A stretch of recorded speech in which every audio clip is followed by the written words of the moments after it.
이 새벽 우리에게 주신 하나님 말씀은 사도행전 5장 12절에서 26절까지의 말씀입니다. 사도행전 5장 12절에서 26절까지의 말씀입니다. 우리 하나님의 말씀을 다 함께 받들어 읽겠습니다.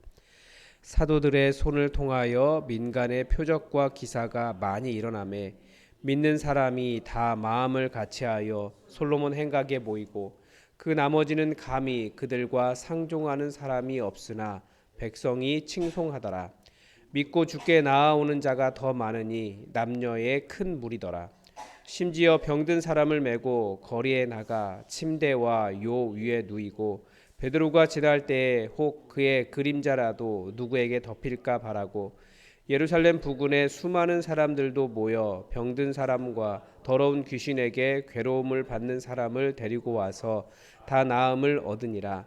대제사장과 그와 함께 있는 사람 즉 사두개인의 당파가 다 마음에 시기가 가득하여 일어나서 사도들을 잡아다가 옥에 가두었더니 주의 사자가 밤에 옥문을 열고 끌어내어 이르되 가서 성전에 서서 이 생명의 말씀을 다 백성에게 말하라 하매 그들이 듣고 새벽에 성전에 들어가서 가르치더니 대제사장과 그와 함께 있는 사람들이 와서 공회와 이스라엘 족속의 원로들을 다 모으고 사람을 옥에 보내어 사도들을 잡아오라 하니 부하들이 가서 옥에서 사도들을 보지 못하고 돌아와 이르되 우리가 보니 옥은 든든하게 잠기고 지키는 사람들이 문에 서 있으되 문을 열고 본즉 그 안에는 한 사람도 없더이다 하니 성전 맡은 자와 제사장들이 이 말을 듣고 의혹하여 이 일이 어찌 될까 하더니 사람이 와서 알리되 보소서 옥에 가두었던 사람들이 성전에 서서 백성을 가르치더이다 하니 성전 맡은 자가 부하들과 같이 가서 그들을 잡아왔으나 강제로 못함은 백성들이 돌로 칠까 두려워함이더라. 아멘. 오늘도 사도행전에 굉장히 큰 하나님의 은혜가 기록되어 있습니다. 참 재밌는 내용이죠. 그리스도인의 삶이 이렇게 스펙타클할 수 있나 그런 생각이 듭니다. 오늘 설교의 제목은 세상과 교회는 충성의 대상이 다르다라는 겁니다. 그리스도인은 두 세상을 살아갑니다. 아주 단순하게 말하면 하나님 나라와 세상 나라 이렇게 이분법적으로 이야기할 수 있습니다. 그런데 성경은 우리에게 명확하게 이야기하고 있기 때문에 우리는 이 두 세상 사이에서 혼란을 느끼지 않습니다. 무엇이냐? 우리는 우리의 시민권은 우리의 정체성은 천국 시민이라는 거예요. 하늘나라 백성. 이 세상에 그럼 왜 살아갑니까? 이 세상을 나그네와 이방인으로 살아간다라고 가르쳐 줍니다. 천국 백성의 정체성을 가지고 있기 때문에 이 세상을 살아가긴 하지만 이 세상에 절대 휩쓸리거나 아예 다르다라는 거예요. 이 세상 사람들과는. 그게 그리스도인이에요. 물론 교회 안에 이 세상을 하나님 나라로 바꾸려고 하는 어떤 변혁적 사고가 들어있기는 하지만 이 변혁적 사고라는 것도 사실은 주님 오시는 그날까지 여기가 하나님 나라는 아니다라는 거예요. 성경은 그렇게 이야기합니다. 온 세상을 하나님 나라로 만들어야 할 사명이 주어져 있지만 그래도 주님 오시는 날까지 안 된다라는 거예요. 그럼 여기는 하나님 나라인 거죠. 그래서 우리는 분명히 교회라고 하는 하나님 나라를 만들어 가면서 또 다시 오실 주님께서 오셔서 우리 가운데 이루실 진짜 하나님 나라를 기다리면서 이 교회라는 곳에서 하나님 나라를 미리 맛보며 살아가도록 하셨습니다. 이 세상을 살아가면서 여기서 여러 가지 당하는 어려움들, 일종의 외국인 노동자들의 모임이 교회인 거예요. 어제 본문에서 보듯이 교회가 세상 나라에 사탄의 세력에 침범을 당하기도 합니다. 그래서 이제 어제 새벽에 안 나오신 분들이 많이 계신데 교회 안에 사탄이 있다라고 하는 말이 무슨 말이라고 그랬습니까? 우리 안에 우리가 탐욕과 시기와 질투와 자기의 욕심과 이런 것들로 사탄이 이렇게 왔을 때 내가 그 사탄의 말을 잡아버리면 내 안에 사탄이 가득한 거예요. 그런 사람들이 교회에 가득하면 그러면 사탄이 가득한 거죠. 교회는 그런 곳이 아니라는 거예요. 심지어 그래서 아나니아와 삽비라 같은 사람 바로 이렇게 치시면서 그렇게 교회가 그런 곳 아니야. 순수하게 하나님께서 만드셨습니다. 그런데 침범을 당해요. 교회는 끊임없이 사탄에게. 그렇지만 우리 안에 하나님 나라와 세상 나라가 양립할 수는 없다는 겁니다. 그만큼 교회는 하나님 나라로서 충실하고 순수해야 된다는 거죠. 이 두 세상은 근본적으로 삶의 방식이 다르기 때문입니다. 주님 오시는 그날까지 아마 더 큰 힘은 세상에 있지 않나라는 생각이 듭니다. 복음은 그래서 그 세상에 침투하는 거예요. 하나님 나라는 그 세상에 침투하는 겁니다. 그러면서 점점 사탄의 나라를 무너뜨려가는 거죠. 그러나 분명한 것은 우리가 세상 속에 계속 침투해 들어간다 할지라도 이 두 세상에 타협이나 화해가 있기가 굉장히 어렵다는 거예요. 우리가 무엇을 세상에 양보하겠습니까? 양보할 수 없다라는 거죠. 그리고 세상이 교회에 들어올 때 교회는 더 이상 교회가 될 수 없는 겁니다. 교회가 세상처럼 되면 타락한 것이고 세상이 교회처럼 되면 악은 다시 거대하게 번지게 됩니다. 따라서 오늘 본문을 통해서 세상 나라는 하나님 나라를 어떻게 공격하는지, 이 세상을 살아가는 교회는 어떻게 살아야 하는지를 우리가 배울 수 있습니다. 먼저 교회가 어떤 곳인지, 성도가 어떤 곳인지 볼 수 있습니다. 12절은 사도들의 손을 통하여 민간의 표적과 기사가 많이 나타났다라고 가르쳐 줍니다. 당시 성전은 구역에 따라서 모이는 부류의 사람이 달랐습니다. 유대인들은 유대인들의 뜰에, 여인들은 여인들의 뜰에, 이방인들은 이방인들의 뜰에 모여 있었습니다. 그 성전이 메인 그 주 건물이 있고 그 주변에 성전 터가 있고 거기에 그 성전 외곽 건물 그 터 안에 이렇게 모여 있었던 거죠. 근데 믿는 사람들은 솔로몬 행각에 모여 있었다라고 되어 있는데 새로운 구역이 생긴 거예요. 그러니까 그 유대교 안에 유대인의 뜰, 여인의 뜰, 이방인의 뜰, 그리고 그리스도인들의 뜰 이렇게 생긴 거죠. 아직 그리스도인이라고 불리지 않을 때였기 때문에. 그렇지만 믿는 사람들은 솔로몬 행각 거기에 모여 있었습니다. 다른 사람들과 섞이지는 않았지만 다른 사람이 서로 상종을 안 했다고 했잖아요. 섞이지는 않았지만 찬양하고 기도하고 하나님을 사모하는 모습이 완전히 달랐다라는 거예요. 그래서 사람들이 아직 유대교와 분리되지는 않았지만 사람들이 보면서 저 사람들은 굉장히 열심히네 라고 칭찬했을 가능성이 있다라는 거죠. 그리고 함께 모이지 못했던 이유는 그리스도인들은 굉장히 가난한 사람들이었어요. 가난한 사람들이 그 유대인들 그 돈 좋아하는 사람들 함께 어울리기가 굉장히 어려웠다라는 거죠. 그런데 오늘 본문에서 교회의 특징을 뭐라고 이야기합니까? 사도들의 손을 통해 일어난 표적과 기사에 대해서 이야기하고 있습니다. 교회가 세상에 침투하는 방법은 하나님의 권능의 통로였다라는 겁니다. 병든 사람을 메고 나아오는 사람이 많았습니다. 베드로가 지나갈 때 그 그림자라도 누구에게 덮일까 바랐습니다. 실제로 권능이 있는 사람의 수건을 얹어도 병이 나았다라고 하는 기록이 우리나라에도 있습니다.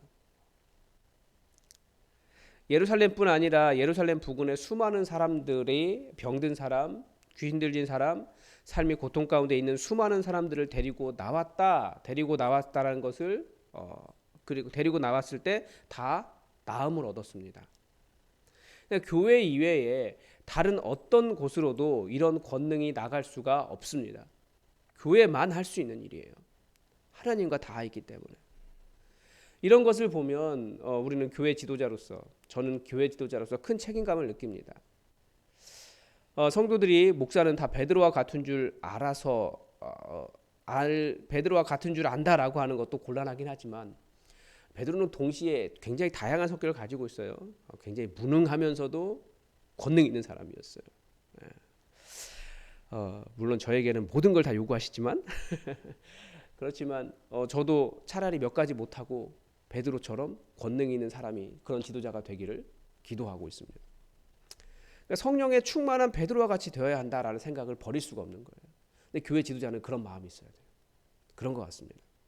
그만큼 교회 지도자들은 기도하는 성령의 충만한 사람들이어야 한다라는 겁니다. 왜냐하면 교회만이 할 수 있는 일이기 때문에 우리 이거 하는 거예요. 뭐 세상의 사회사업, 다른 사회복지기관이 하는 것 같은 그런 일들도 우리도 해야 되는 것처럼 이야기하는데 맞는 말이긴 하지만 꼭 맞는 말은 아니에요. 교회만이 할 수 있는 일은 사람들에게 예수 그리스도를 증거하고 하나님의 권능으로 세상을 치유하는 일, 교회만 할 수 있는 일이에요. 우리가 기도해야 된다라고 하는 이유는 이런 이유입니다. 하나님의 권능이 흘러넘치는 곳이 교회라는 거죠. 우리가 세상을 어떻게 침투할 것인가? 이 병든 세상에 어떻게 침투할 것인가? 이 신음하는 세상에 어떻게 침투할 것인가? 우리 힘이 아니라 성령의 권능으로 침투하는 사람들이 교회라는 거죠. 그런데 이 하나님의 권능의 통로에 문제가 있었습니다. 어제 본문에도 약간 문제가 있었죠. 그 문제 때문에 지금까지 그 이후로 교회가 아닌 상황이 되어버렸습니다. 그런데 오늘 있는 문제는 뭐냐? 사역을 잘하면 잘할수록 세상 나라가 교회를 가만히 놔두지 않는다라는 겁니다. 17절에 보면 대제사장과 그와 함께 있는 사람 때문이었습니다. 특히 사두개파 때문이었다라고 가르쳐 주고 있는데, 왜냐하면 그들은 부활이 없다라고 주장하는 당파였기 때문입니다. 진리보다는 자신의 관점을 하나님의 뜻이라고 주장하는 사람들이 참된 교회를 공격하는 겁니다. 어제 그 아나니아와 삽비라의 그 교회 순수함을 무너뜨리는 아나니아와 삽비라의 문제와 동일하게 이어집니다. 그들 안에 시기가 가득하고 예수 그리스도의 이름 드러나는 것보다 자기의 이름이 더 드러나기를 원했기 때문에 결국 사도들을 잡아다가 옥에 가두었습니다. 그런데 어떤 일이 일어났습니까? 19절에 보니까 주의 사자가 밤에 옥문을 열고 사도들을 끌어냈습니다. 이 옥문을 열었다고 되어 있는데 본문은 실제로는 옥문이 열리지 않았습니다. 옥문은 여전히 든든히 잠겨 있었고 지키는 사람들도 문에 서 있었다는 걸 보면 옥문을 열었다기보다는 신비하게 옥문을 통과한 겁니다. 이후에도 베드로의 일에서 또 한 번 나오죠. 왜 이렇게까지 하셨습니까? 20절에 보면 가서 성전에 서서 이 생명의 말씀을 다 백성에게 말하라, 이거였습니다. 그러니까 우리는 박해가 심해져도 교회에 할 일이 무엇인지 발견하게 됩니다. 무엇보다도 생명의 말씀을 증거하는 교회라는 거예요. 이 말을 조금 더 이렇게 우리 시대의 용어로 영혼 구원하여 제자 삼는 일, 이렇게 이야기하고 있죠. 복음을 증거하고 그 사람에게 생명의 말씀을 밝히고 그 사람이 다시 복음을 증거하는 제자가 되도록 하는 일, 우리 그렇게 이야기하는 거예요. 교회는 생명의 말씀을 증거하는 곳입니다. 교회 안에도 시기와 질투가 일어날 수 있습니다. 아나니아와 삽비라의 이야기에서 볼 수 있듯이 교회 안에서도 그런 세상적인 일들이 교회 안에서도 일어나요. 다 무엇 때문에 그렇습니까? 교회의 본질, 어떤 상황 속에서도 생명의 말씀을 증거하는 그 본질에 집중하지 않기 때문에 그렇습니다. 그러니까 교회가 하는 모든 일은 다 왜 합니까? 이 생명의 말씀, 복음을 증거하고 영혼 구원하여 제자 삼는 일을 하기 위해서 하는 겁니다. 왜 가정교회를 하려고 합니까? 영혼 구원하여 제자 삼으려고 하는 겁니다. 우리가 왜 이렇게 모여서 좋은 교회 만들어 보려고 합니까? 누가 들어와도 여기가 천국이기 때문에 그 사람 영혼 구원하여 제자 삼으려고 하는 겁니다. 우리가 하는 모든 일들은 다 그거예요. 그러니까 여러분들 어떤 여러 가지 말을 할 수 있지만 항상 그 안에 은혜가 있는데, 그 은혜가 뭡니까? 어떻게 내가 구원받았는지 간증하고, 내게 있었던 은혜가 무엇이고, 누군가가 왔을 때 그 사람에게 이게 하나님 만나는 일이야, 본을 보여줄 수 있는 그런 일을 하기 위해서 우리는 만나고 서로 이야기하고 교제하고 하는 겁니다. 반대로 세상은 세상의 방식대로 작동을 합니다. 반대죠. 생명이 아니라 사망 권세를 드러내는 것입니다. 그래서 이 성전 지도자들 다 하나님 드러낸다고 하는 사람들이었습니다. 사두개파들 하나님 섬긴다고 하는 사람들이었습니다. 그런데 그들이 하는 일이 무엇이었습니까? 사람 죽이려고 한 거예요. 옥에 가두고. 그런 사람들은 이름은 성전 지도자들이고 대제사장이고 사두개인들이고 좋은 이름은 가지고 있지만 그들이 드러낸 것은 뭡니까? 사망 권세예요. 그러니까 여전히 그 사람들은 세상 사람들이라는 거죠. 생명의 하나님을 섬긴다고 입으로는 말하고 있지만 그들을 통해 드러나는 것은 사람 가두고 입을 막고 위협하고 사망 권세를 드러나는 것을 보면 그 사람들은 그게 바로 교회 안에 들어와 있는 사탄과 같은 존재들인 겁니다. 교회가 생명을 드러내는 교회라면 항상 생명의 권세가 드러나게 되어 있습니다. 그 생명 권세가 무엇입니까? 예수 그리스도죠. 복음이에요. 다른 사람을 살리는 것이고 어떻게든지 복음을 드러내는 겁니다. 그래서 교회는 어떻게든 생명의 말씀을 드러내는 곳이다라는 거죠. 사망 권세가 아무리 핍박해도 생명의 말씀, 복음의 권세로 그것을 뚫어내는 사람들이 바로 교회입니다. 그러면 이렇게 옥에 갇혀도 천사가 와서 지켜주는 겁니다. 세상은 복음에 대해 적대적입니다. 교회라는 이름을 가졌어도 세상 방식으로 살아가는 사람들은 복음에 적대적입니다. 증인은 입에 담긴 말만 증언이 아니라 그 사람이 속해 있는 세상이 어디인가를 통해서도 증거를 합니다. 복음을 증거하는데 그 삶이 세상 나라, 그 시기와 질투와 탐욕과 분노와 협박과 이런 육체의 열매를 맺고 있다면 그 사람은 여전히 세상 나라를 살아가고 있는 겁니다. 하나님 나라에 속한 사람은 그 말뿐 아니라 그를 통해 드러나는 삶의 열매도 생명의 말씀이라는 거죠. 여러분, 우리 스스로가 가진 이름 때문에 스스로를 속일 수도 있어요.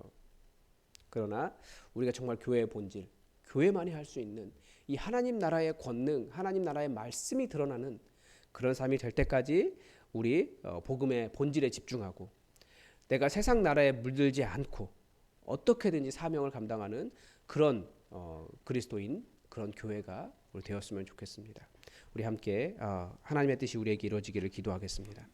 하늘에 계신 우리 아버지, 아버지의 이름을 거룩하게 하시며 아버지의 나라가 오게 하시며 아버지의 뜻이 하늘에서와 같이 땅에서도 이루어지게 하소서. 오늘 우리에게 일용할 양식을 주시고 우리가 우리에게 잘못한 사람을 용서하여 준 것 같이 우리 죄를 용서하여 주시고 우리를 시험에 빠지지 않게 하시고 악에서 구하소서. 나라와 권능과 영광이 영원히 아버지의 것입니다. 아멘. 여러분, 오늘은 저를 위해서 기도를 부탁을 드립니다. 하나님의 생명의 말씀을 잘 드러낼 수 있도록 이번 주일 설교 준비하는데 하나님의 은혜만 드러날 수 있도록 기도해 주시고 성령 충만하여 사도들과 같이 하나님의 권능을 드러내는 그런 주의 종이 될 수 있도록 여러분 기도를 부탁을 드립니다. 그리고 여전히 환우들을 위해서 기도해 주시고 주일 예배에 하나님을 찬양하는 그런 잔치가 될 수 있도록 여러분 주일 예배를 위해서도 함께 기도해 주시기 바랍니다. 다 함께 기도하겠습니다.